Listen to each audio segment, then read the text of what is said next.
नमस्ते दोस्तों, जादू कहानी जंक्शन पर आपका बहुत बहुत स्वागत है। आज मैं आपसे एक कड़वा सवाल पूछना चाहता हूँ। क्या आपने भी कभी गलियों में, चौराहे पर या अपने दोस्तों के बीच यह कहते सुना है कि अरे भाई, इतनी पढ़ाई लिखाई करके क्या उखाड़ लोगे? आखिर में कमाना तो पैसा ही है ना, और पैसा तो अनपढ़ भी कमा रहा है। क्या आपको भी लगता है कि शिक्षा सिर्फ एक कागज़ की डिग्री है? अगर हाँ, तो रुकिए। आज की ये कहानी आपके इस भ्रम को जड़ से उखाड़ देगी। आज मैं सुनाऊंगा दो दोस्तों की वो अनोखी कहानी, जिनमें से एक ने पैसे को चुना और दूसरे ने शिक्षा को। और अंत में जब वो एक साधु के पास पहुँचे, तो जो सच सामने आया उसने सबकी आंखें खोल दी। तो चलिए दोस्तों, शुरू करते हैं आज की ये खास कहानी, शिक्षा की असली कीमत। एक छोटे से गांव में दो दोस्त, गहरे दोस्त रहते थे, रमन और विजय। दोनों साथ में स्कूल जाते थे। विजय का मन पढ़ाई में बहुत लगता था, लेकिन रमन हमेशा कहता, भाई ये किताबें पढ़कर क्या मिलेगा? देख, गांव में कितने लोग पढ़े लिखे होकर भी खेती कर रहे हैं। असली पैसा तो व्यापार और काम करने में है। कुछ साल बीते, विजय शहर में चला गया और उसने जी तोड़ मेहनत करके अपनी पढ़ाई पूरी कर ली। उसकी मेहनत रंग लाई और उसे एक बहुत बड़ी कंपनी में ऊंचे पद पर अच्छी नौकरी मिल गई, और वह अब गाड़ी में घूमता और बड़े बड़े मकान में रहता। दूसरी ओर रमन ने पढ़ाई बीच में ही छोड़ दी थी। उसने सोचा कि वह काम करके विजय से अच्छा कमा लेगा, लेकिन बिना सही शिक्षा और ज्ञान के वह छोटे मोटे कामों में ही फंसकर रह गया। उसकी आर्थिक स्थिति खराब होती गई और वह मानसिक रूप से टूट गया। एक दिन हार मानकर रमन गांव के बाहर एक प्रसिद्ध साधु महात्मा के पास गया। वहां उसने देखा कि विजय भी आशीर्वाद लेने आया हुआ है।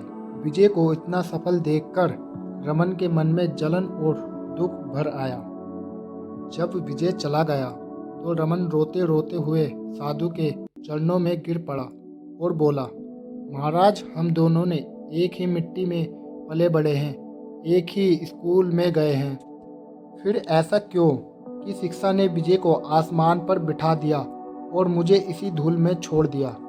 लोग कहते हैं पढ़ाई से क्या मिलता है। मुझे लगता है मेरी किस्मत ही खराब थी। रमन की बात सुनकर महात्मा साधु मुस्कुराए और रमन को एक अंधेरे कमरे में ले गए। वहाँ दो पत्थर रखे थे। एक साधारण पत्थर था और दूसरा एक हीरा था जो धूल से ढका हुआ था। साधु ने कहा, बेटा, इन दोनों को छुओ। रमन ने छुआ और बोला, महाराज, दोनों ही ठंडे और बेजान पत्थर लग रहे हैं। तब साधु ने एक कपड़ा लिया और दूसरे पत्थर को, हीरे को रगड़कर साफ किया।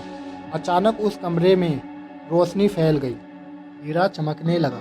साधु बोले, बेटा, शिक्षा वह कपड़ा नहीं है जो तुम्हें अमीर बनाता है। शिक्षा वह रगड़ है जो तुम्हारे अंदर छिपे हीरे की धूल को साफ रखती है। विजय ने पढ़ाई के जरिए अपने दिमाग को तराशा, जिससे उसे सही गलत और बड़े अफसरों की पहचान हुई। तुमने पढ़ाई छोड़ दी, इसलिए तुम आज भी एक अनपढ़ पत्थर की तरह हो। साधु ने आगे कहा, शिक्षा सिर्फ नौकरी पाने के लिए नहीं, बल्कि सोचने की शक्ति पाने के लिए होती है। जो पढ़ता है वह अंधेरे में भी रास्ता ढूंढ लेता है, और जो शिक्षा का अपमान करता है वह उजाले में ही ठोकरें खाता है। रमन की आंखें धुल गई। उसे समझ आ गया कि पढ़ाई का मतलब सिर्फ डिग्री नहीं, बल्कि खुद को काबिल बनाना है। तो दोस्तों, इस कहानी से हमें यह शिक्षा मिलती है, शिक्षा चाबी है जो सफलता के बंद दरवाजे को ही नहीं खोलती, बल्कि इंसान को यह सिखाती है कि उन दरवाज़ों तक पहुंचना कैसे है। तो दोस्तों, याद रखिए, पैसा शायद आपको सुविधा दे सकता है, लेकिन शिक्षा आपको वो जरिया देती है जिससे आप दुनिया को बदल सकते हैं। अगर आपको आज की ये कहानी पसंद आई हो तो जादू कहानी जंक्शन को सब्सक्राइब जरूर और कमेंट में बताएं कि आपके हिसाब से शिक्षा का क्या महत्व है। धन्यवाद दोस्तों, मिलते हैं अगली वीडियो के साथ। तब तक के लिए गुड बाय।